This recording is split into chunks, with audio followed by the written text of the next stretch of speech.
บทั้งจองที่ดองเจอถึงเจออันเฮานั่งอุกกันดีน้องกันต่อเวงนั้นถึงเมื่อยามเดียวเป็นไว้เจอเ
วดีขึ้นบ่ไหวพอโจทย์ของใจที่ทำไกลน้องโอยเธอนางเย็นเจอเปิดหากบ่สองคนหาจื้อคัดใจอยู่นาพักอ่อนมีย้อยมีแก่เธอทันยามเมื่อเร็วบินไวออกคำคืนในเดินแดงเบิ่งเอือทองคิงเมื่ออันนางนอนวางหัวใส่หมอนจ้องฝันใจเมื่อพ้องลองหลับตาเดินลางแย้งหอยจ้อยออกมันลูโจขาวยามที่มีตีไก่เจอจึงบ่มีจางเดิน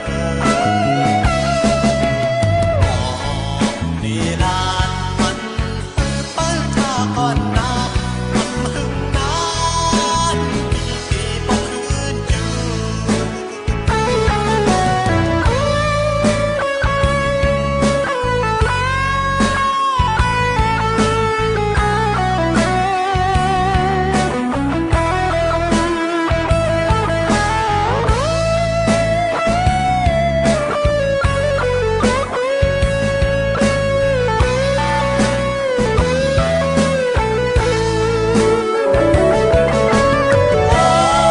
โจทย์ของใจที่ทำไกล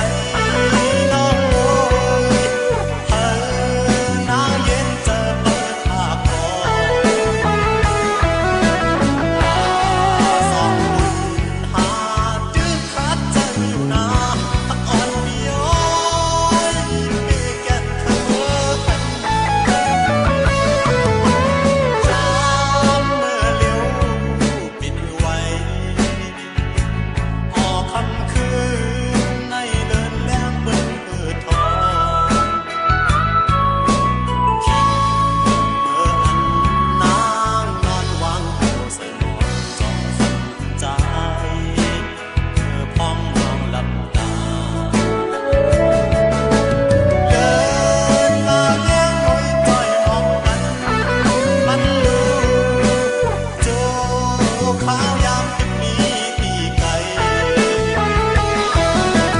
ไปเจอจึงอยู่ยาม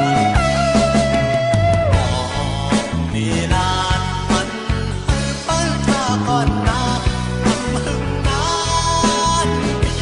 บ่คืนอยู่ตาบุญหามันก่อนหน้าโอยมันหึงนานปีบ่คืนอยู่ตาบุญหามันก่อนหน้าโอย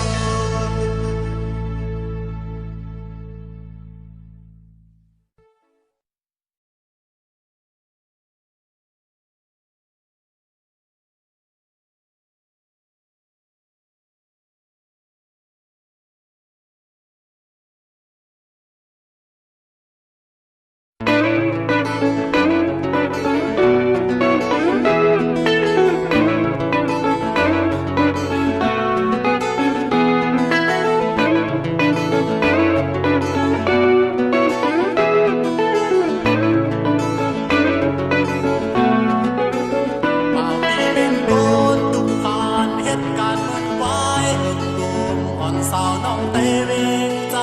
ไม่หัดปุ่มสูลูกผู้หญิงสัตย์เทหังลีอายคนทุกขี้หวานป่าตัวสู่ทุกข้าจอมเฮาข้าวยาวกว่า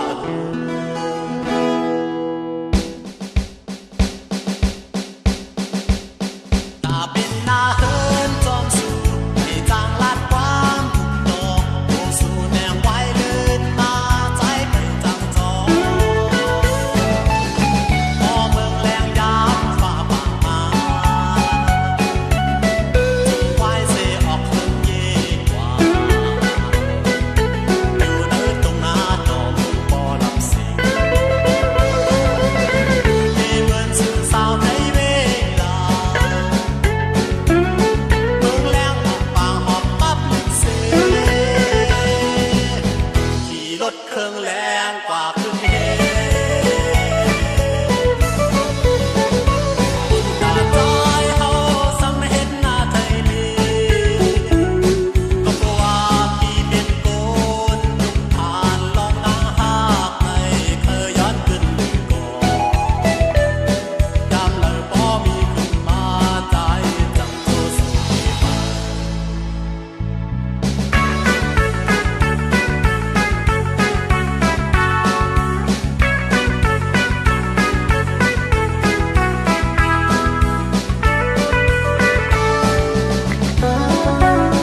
คืองแรงกว่าครึ่งเห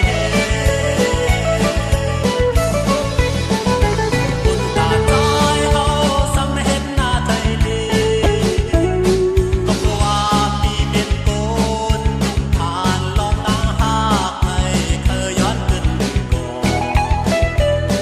ยามเลยพอมีขึ้นมาใจจังโจสุดเดมา ก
อดีบ่ขึ้นมาจุดที่ห้องเก่าหาโคเจอห้องหาสู่กุยามตูขี้ย้อนต่อหือโลโทษบางมันเป่ามาฝากเอาขอความอยู่ตอนลมมือมองสั่งนางผู้เจอสู่เห็นสุดจันจอมเยาอย่าลืมหน้าฝ่ายบอกขึ้นมาซ่อนก่อนวานเฮาเด็กหลายเฮาพอดีขึ้นเธอเพ่งเปิดฝ่ายบอกมาเห็นผมสักที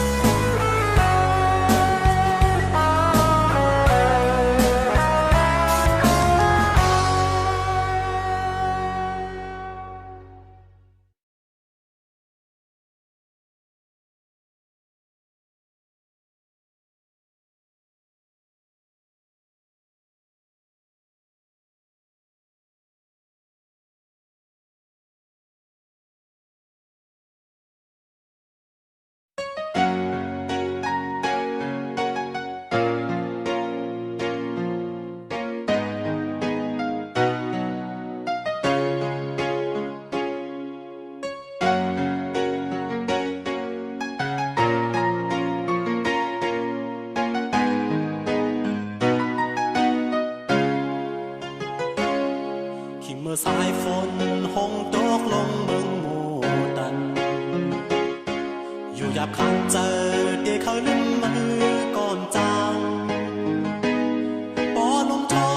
งพัดเอาเพอไม่ปิวกว่าสิ่งลาดกำเมื่อซ้ำขึ้นยินเข้ามาดีว่าข่าวยามสุดปนก็ปอต่อถึงวันในเป็นสังดื้อต้องอยู่ไว้ตั้งหักขารู้แล้วสิ่งหมดก็ยาตาได้ลืมเมื่อด้วยตังดึงหำหัน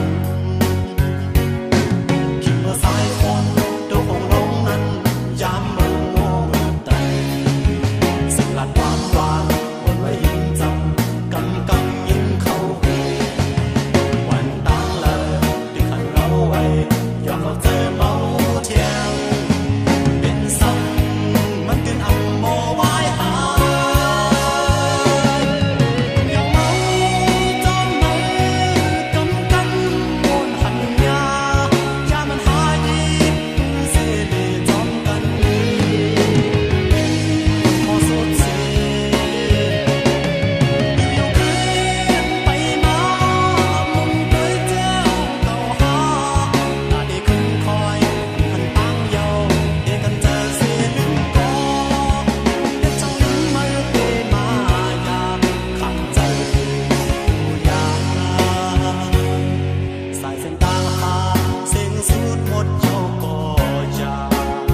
ดี๋ยวน้องมีเลยส่องสู่แลเฮาทบกันคืนดีเดจงเสนอยากไปกันที่นานอยู่ก็อยากสั่งต่อและสั่งขึ้นหกโทกันพอน้องยังไม่เทนาเธอความหอนอันมีนั้นเจอ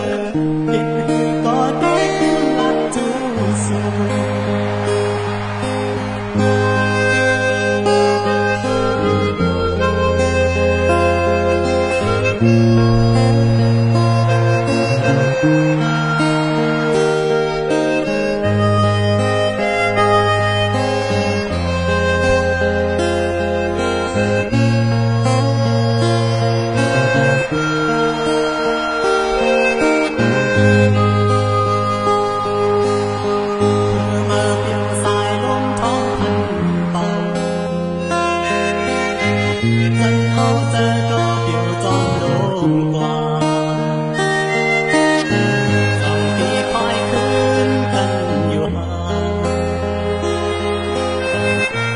ขึ้นวันหล่อมบนเนื้อเจอ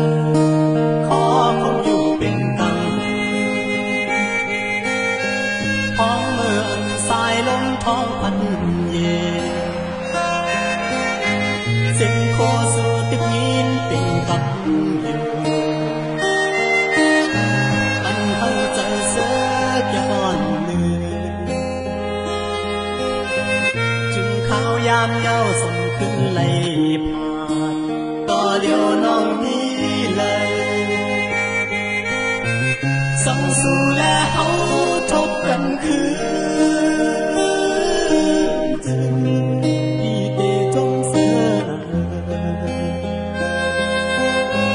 อยากให้กันที่นานเดียวก็อยากสั่งต่อและสั่งขึ้นหกโทบกันพอน้องยังไปเตนาเธอความหอนอันนี้นั้นเจอเห็นก็ได้รักจูสู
นั้นก็ลืมเจ้า